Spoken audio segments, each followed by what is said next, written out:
Bienvenue sur ma chaîne YouTube. Une fois n'est pas coutume, on va tester Gemini Advanced pour voir s'il peut me créer une formule. Donc l'idée c'est que j'ai un tableau de prénoms avec des fois plusieurs fois le même prénom et je veux calculer l'occurrence. Donc ce que je vais faire, c'est que je vais faire une capture écran de cette zone pour que dans Gemini je puisse coller cette image. Et après, on va lui demander de me créer une formule pour résoudre mon souci. Donc là, on colle, pas de souci. Donc je veux calculer le nombre d'occurrences uniques de ce tableau. Crée-moi une formule pour la cellule. Alors on va lui préciser F4. Et là, on va voir un petit peu ce qui va me pondre, sachant que j'ai fait qu'un seul essai. Donc on verra ce qu'il me propose. Donc le temps qu'il génère une réponse. Et on descend. Donc là, il me propose cette formule SUMPROD et le détail. On va lire ça, tout ça après. Je m'empresse de copier la formule. Voilà, je copie et je colle dans la barre de la formule et je fais entrer pour valider. Alors, il me compte 5. Apparemment, c'est juste. Alors, si on met les couleurs, donc là, on a 1. Là, on a 2, 3, 4 et 5. Donc, effectivement, il me les a bien comptés. Voilà, si je dois mettre des chiffres pour qu'on puisse mieux voir, 4 pour Patrick, 5 pour Miguel, effectivement. Alors là, c'est une formule que je n'aurais pas trouvé tout seul. De toute façon, c'est assez complexe, je suis un peu perplexe. Si je mets Patrick, hop, il descend à 3 et les comptes à nouveau, ils fonctionnent parfaitement. Donc je suis assez perplexe de cette formule. Bon, ben tant mieux. Je pourrais en faire une vidéo dessus. Alors, les explications, c'est NBC qui compte. On va laisser Gemini lire sa réponse. Ce sera peut-être un peu plus simple. Voici une formule pour LibreOffice Calc qui comptera le nombre de prénoms uniques dans votre tableau. Égale SUMPROD, _nb.si, D412, D412. Explication. NB, si, D412, D412. Cette partie compte le nombre d'occurrences de chaque prénom dans la plage D412. Le résultat sera un tableau où chaque élément correspond au nombre de fois qu'un prénom apparaît. _nb.si, on divise 1 par le nombre d'occurrences de chaque prénom. Ainsi, chaque prénom unique aura une contribution de 1 sur 1, et les prénoms répétés auront une contribution fractionnaire, 1 demi, 1 tiers, etc. SUMPROD, cette fonction fait la somme de toutes les valeurs du tableau résultant de l'étape précédente. La somme de toutes ces contributions fractionnaires donnera le nombre de prénoms uniques. Comment l'utiliser? 1. Copier la formule ci-dessus. 2. Sélectionnez la cellule F4 dans votre feuille de calcul LibreOffice Calc. 3. Coller la formule dans la barre de formule ou directement dans la cellule. 4. Appuyez sur Entrée. La cellule F4 affichera alors le nombre de prénoms uniques présents dans votre liste. Important.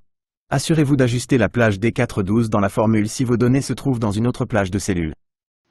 Alors, j'ai fait lire la réponse et je dois avouer que j'ai pas compris grand-chose. Alors, en général, ce que je fais quand j'ai une formule, je décompose, en commençant par l'élément, la fonction qui est tout au centre, donc NBC. Je vais le mettre ici et on va mettre bien sûr égal NBC. Donc on précise égal NBC. Donc ça c'est classique. Ça compte normalement en règle générale un nombre d'éléments. Sauf que là on a deux plages qui se font face. Deux mêmes plages. C'est assez surprenant. Bon, ok. Je vais le descendre un peu plus bas. Donc là il me compte 4. 4 éléments. Donc on pourrait dire concrètement qu'il s'agit simplement de faire peut-être une soustraction. Alors, je vais mettre la formule à côté, comme ça on ne perd pas de vue. Qu'est-ce qu'on a après? 1 divisé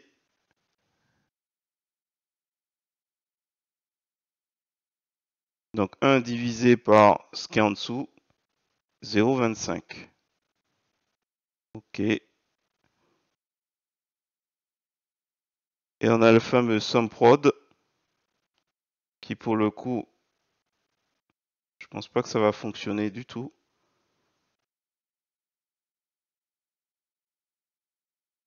C'est une fonction que j'aime bien parce que ça répond à pas mal de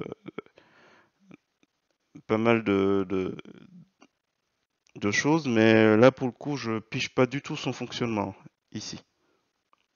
Donc là, il me met 0,25.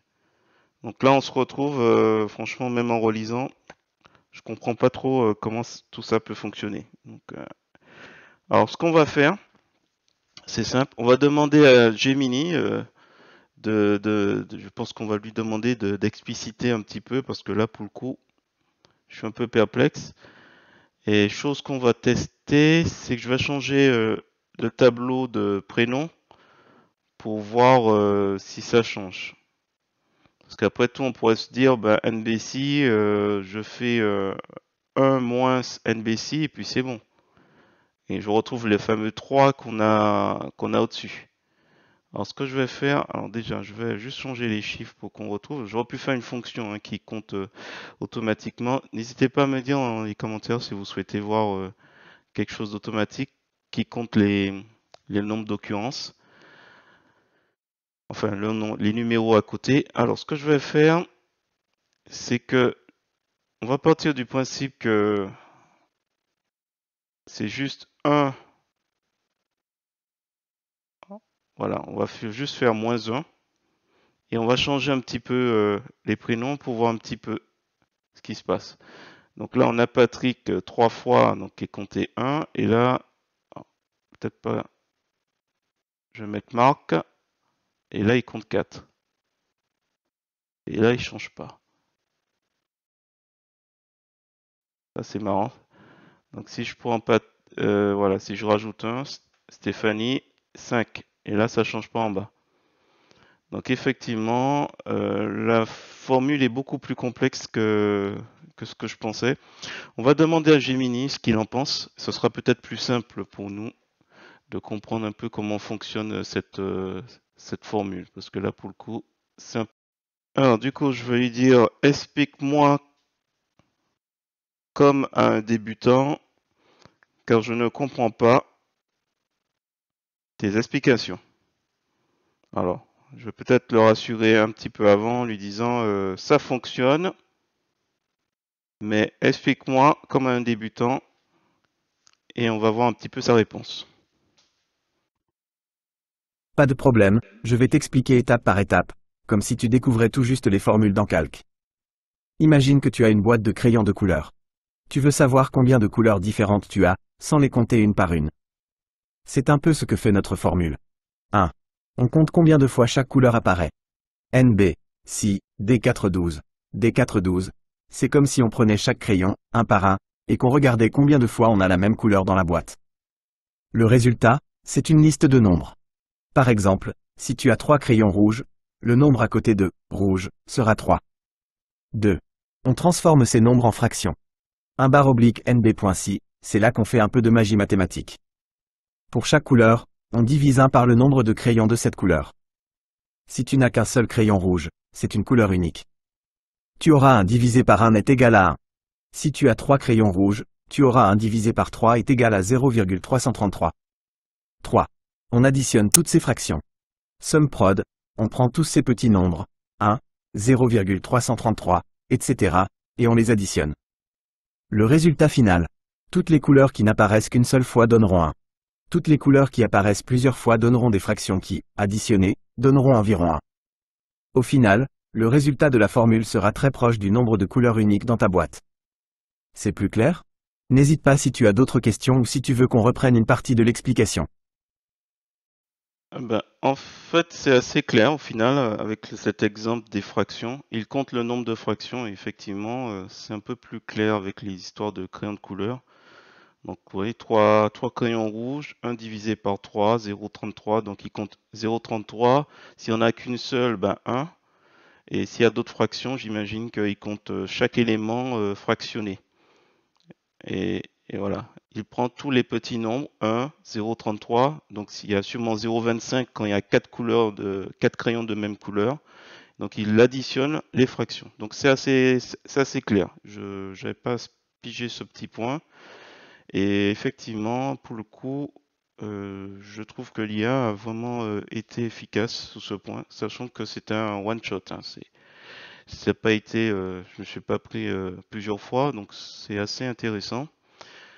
Bien sûr, je vais juste profiter pour mettre un petit pouce et puis je vais envoyer. Oui, facile à comprendre, effectivement. Bon, ok. N'hésitez pas à me dire en commentaire si vous aimez ce type de contenu. Voilà, je vais m'arrêter là. Si vous avez apprécié cette vidéo, je vous remercie de mettre un pouce vers le haut et de me laisser un commentaire. Et sur ce, je vous dis à bientôt pour d'autres tutos sur GIMP, LibreOffice ou maintenant les IA.